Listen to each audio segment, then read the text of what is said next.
Welcome, everyone. This is Betska, the Guru Coach, welcoming you to Mindful Leadership Beyond Borders with my wonderful co-host, Raj Vashisht. And our guest today is Robert Pardi, who is living all the way in the romantic country of Italy in the town called Puglia. Not spelt that way, but that's how you pronounce it. It's actually spelled Puglia. Go, oh my God, I really got the pronunciation wrong on that one. Anyway, Robert, great to have you here. Robert is a very accomplished man. He's a speaker, professional speaker, a trainer. He's a transformative life coach and an author of many books. He's written Chasing Life, which was a memoir to his wife. Timoteo, Possibilities in Action, and Grief Sucks. So we've got lots to talk about here, Robert. But let's start with that possibility in action, which is your ethos, because that appears to be your passion. Tell us about that and how it came about and how you help people with it. Sure. Well, first of all, thank you both for having me and dealing with my lighting situation, which we were laughing about before. It is the evening in Puglia. So, but anyway, so possibility in action, it's actually a great question because it's the way I've been living my life for as long as I can remember, but I didn't have a name for it. So really what underlies possibility in action is all about intentionality, conscious choices, really identity shifting as well. So I'll go all the way back, the back story. So I grew up with an abusive alcoholic dad. Okay. And it was not the best of situations, as you can imagine. So as a child, when I got strong enough to fight back, I was able to change some things. That was one of the actions, let's say. Okay. But it was more thinking, okay, how do I get out of this situation? So I wound up becoming an investment banker, not out of passion, but I was really good at math and I wanted to make a lot of money so I could be really far away from my family, basically. So, I grew up with, Ronald Reagan, Gordon Gekko, Dynasty in Dallas. So therefore money was the savior of everything, right? So it was fueled by anger.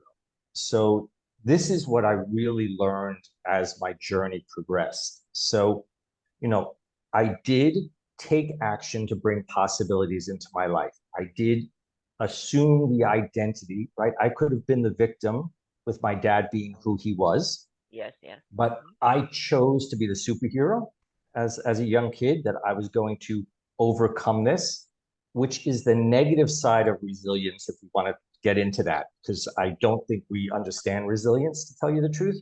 So, but I was able to overcome. And then I meet my wife. She's 17, I was 19. I basically said, absolutely not. I want to be single because I didn't have a great role model as, a loving couple, right? So I'm like, no, I want to be by myself, all alone, make a lot of money. And yeah, within a couple of weeks, basically, she just got me. And I proposed to her on her 18th birthday. And we had an amazing life. And she taught me the power of love. And to come from the space of love and abundance instead of anger and fighting against. Then at the height of our everything, she was doing an MD PhD. I just received my MBA from Columbia University. I was recruited by the Abu Dhabi Investment Authority as their youngest portfolio manager. And she was diagnosed with late stage breast cancer right before her 30th birthday. Oh dear, yeah. And so, of course, life turns upside down. But, and this is what I tell everyone as well, if you think about it, you really have to sit down and you have to think, can you say you're happy with yourself? Can you say you love yourself? Because if you can, you have to thank everything. And in that moment, I had such gratitude for my father, because if it wasn't for the way I grew up, I wouldn't have had the skills to deal with the situation with my wife, she was in medical school. And she said, Robert, I know enough to be dangerous to myself. I don't want to speak to the doctors. I need you I need you to take care of it. I just want to show up as a patient and get my treatment. That went on for 11 years because the cancer just never went away. And in that period of time, this is the transition for me. I learned a lot about passion, purpose, surrender. What I will say is I learned that purpose is when passion comes in alignment with your values and you want to give the results away. It's not for a gold star. And I was doing everything for my wife. I left my job. I stopped seeing my friends so we could see her friends because I knew her time was running out and I wanted her life to be full. In that moment of time, I became a life coach without knowing it. And she became the founding director of palliative care at New York Hospital with metastatic breast cancer. Wow, look at that. So Amazing. she was an amazing woman. We were an amazing couple. So when she passed away and I realized I died with her, again, I dipped into the possibility in action little bucket that I had, right? To look at this toolkit I had and identity shifting. And I said, okay, part of me has died. As I'm reconstructing who I am, what can I bring forward? What do I miss about the guy that was her husband? And I missed supporting her. And I realized wow. That's a life coach.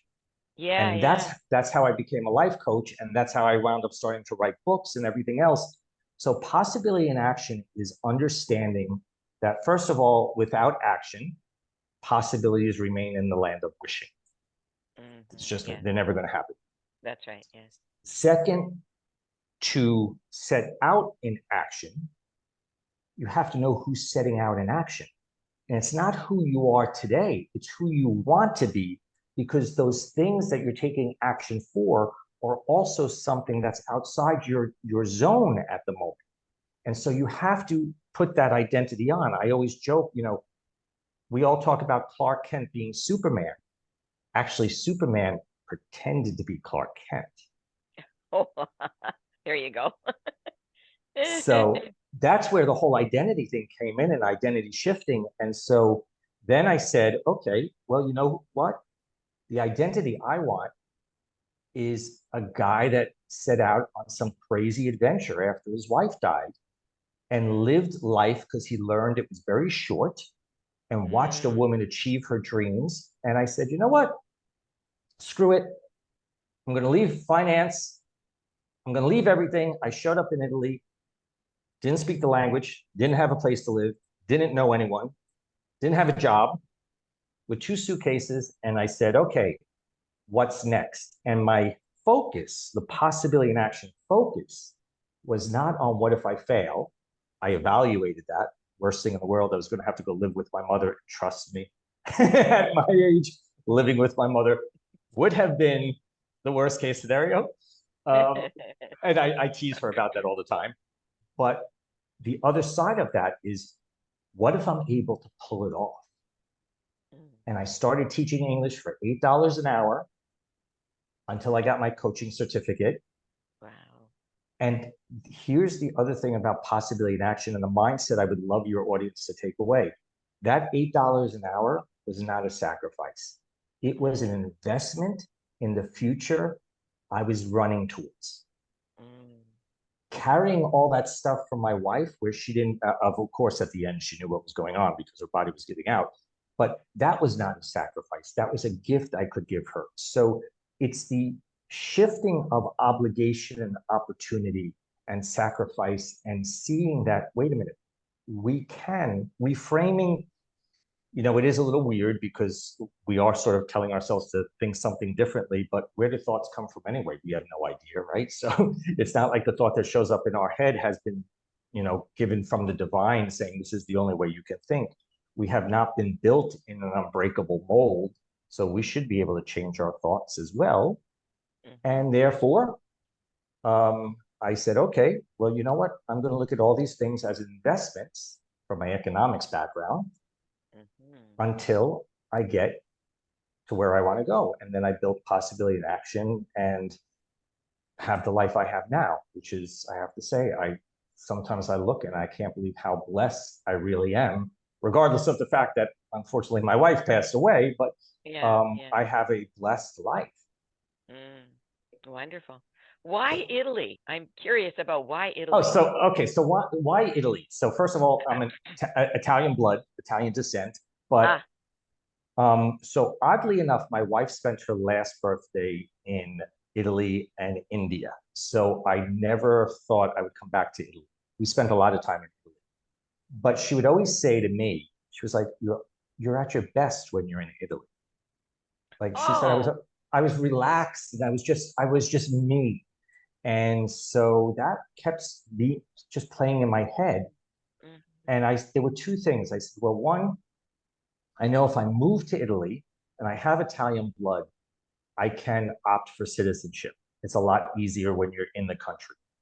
And I think there was also this way of managing my grief, that there was this real crazy identity shift. Well, mhm, I can have a different nationality and I can speak a different language and I will be somebody that's not the widower. You know, like there was this really weird dynamic. So Italy made the most sense. And so I decided to come to Italy for one of my birthdays after she passed away. And I was supposed to be in Italy for 2 weeks and I stayed for 2 months and said, no, this has to happen. I don't know why. It's giving me something at the moment that is lifting me and it's mhm, amplifying me. mhm, Because if we wanted to have another discussion, we need to discuss things that amplify and drain us, because we have to be very cognizant of that, because we have a limited amount of energy, and especially in business, if we are dealing with things that drain our energy, that's where burnout comes from. But if we're dealing with something that's amplifying us, if we're giving 10%, even if we're only getting back 1%, we're still replenishing the well with something. And so absolutely. we have to focus on that amplification, but that's for our whole life. Yes, absolutely. Robert, thank you. We're going to take a pause and we're going to be coming back and we're going to be discussing grief. I think, Rob.